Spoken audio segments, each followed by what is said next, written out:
you're supposed to fall in love with Hashem. You're supposed to fall in love with His Torah. Anytime you give anything else more mashmaut, more significance than the Torah, than Hashem, it can be considered idolatry. Where do we learn this from? We learn this from the meeting after 22 years between Yaakov Avinu and his son Yosef HaTzadik. You see in the parasha it says that after 22 years, Yaakov Avinu has been crying over his son for years, for decades. Because deep inside he knew that something's wrong. He didn't die. You're supposed to already stop mourning the dead after a year. Not just stop mourning, but also stop the feeling. HaKadosh Baruch Hu gave us a gift of loss of memory. So naturally, a person should have less of a feeling of anguish after a year. That's one of the gifts that Hashem gave us. But Yaakov felt the same anguish, same pain after 20 years, just like he did after 20 minutes of the loss of his son. So now he's been waiting for him and crying for him for 20 plus years. And finally, he sees him. He goes to Mitzrayim after the brothers tell him that he's there. He's the viceroy. He's the second in command in Egypt. And Yaakov comes to see his son, and he sees his son in power. And it says in the parasha that Yosef hugged Yaakov. But it doesn't say that Yaakov hugged Yosef. How come? You've been crying over him for 20 years. Why'd you hug him? Give him a nice Middle Eastern busa, a kiss on the cheek or something, no? Nothing. Why? Chachamim say, the moment that Yaakov saw his son, he felt so much passion and compassion for his son, and he was so happy that he stopped himself for a moment. He says, wait a minute, chas v'shalom, chas v'chalila, that I'm going to have that much passion, that much love for anything other than HaKadosh Baruch Hu. So at that moment, while his son is hugging him, he said, Shema Yisrael, Adonai Eloheinu, Adonai Echad. Meaning, Hashem, only you.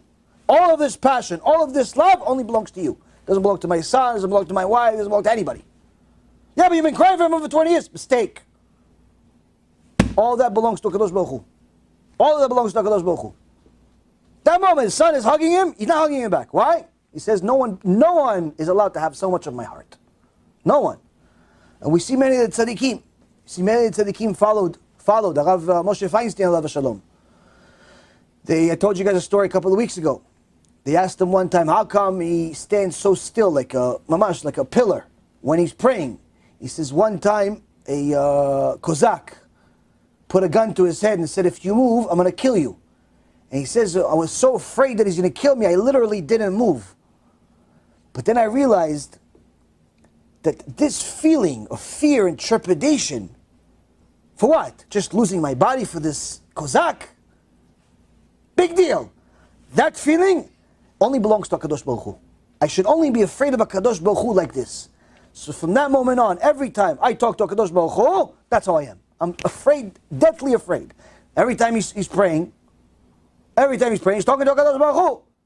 And he stood just like that, as if Mamash has a gun to his head.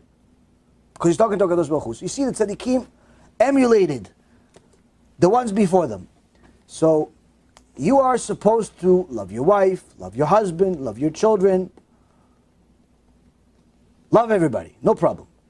But nothing in the world takes precedent over HaKadosh Baruch Hu and His Torah. Nothing. Not even anything. So and the only time that you're allowed to put the Torah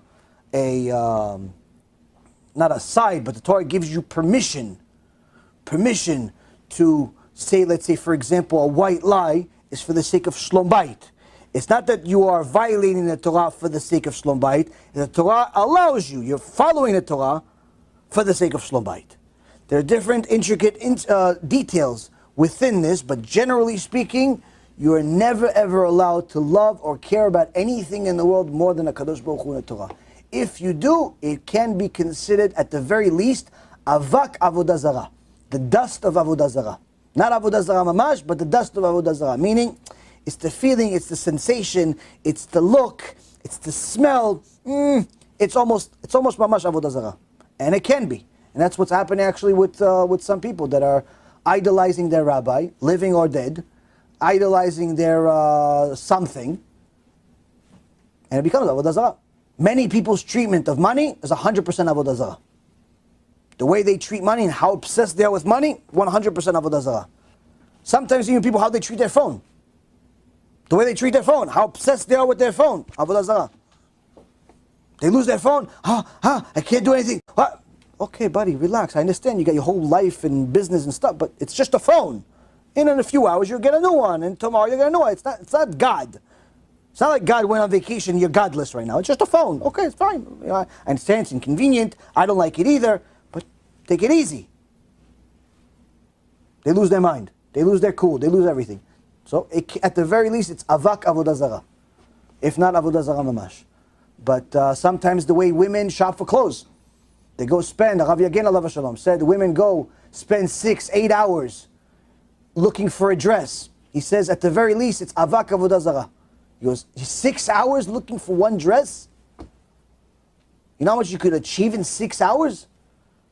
Okay, fine. You want to shop, change this, that, an hour, 2 hours, 6 hours? So, anytime that you've made something more significant where it's pretty much surpasses your value of the Torah, it becomes very, very problematic.